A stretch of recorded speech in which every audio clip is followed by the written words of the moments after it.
اهدنا الصراط المستقيم صراط الذين أنعمت عليهم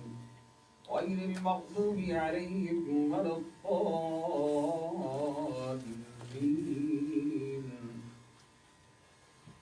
وإذ قال ربك للملائكة إني جاعل في الأرض خليفة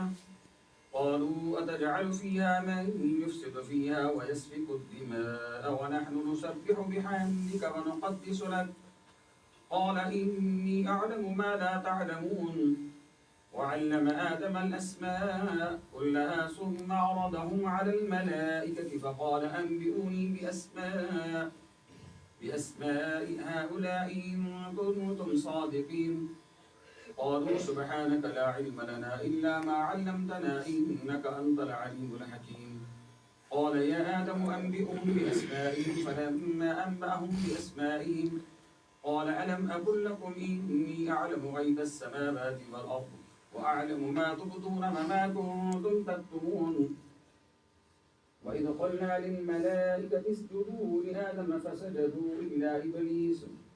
أبى واستكبر وكان من الكافرين وقلنا يا آدم اسكن أنت وزوجك الجنة وكلا منها رغدا حيث شئتما ولا تقربا هذه الشجرة فتكونا من الظالمين فأذلهما الشيطان عنها فأخرجهما مما كان فيه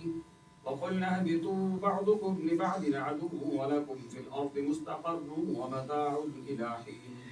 فتلقى آدم من ربه كلمات فتاب عليه إنه هو التواب الرحيم قلنا اهبطوا منها جميعا فإما يأتينكم مني هدى فمن تبع هداي فلا خوف عليهم ولا هم يحزنون والذين كفروا وكذبوا بآياتنا أولئك أصحاب النار هم فيها خالدون. الله أكبر.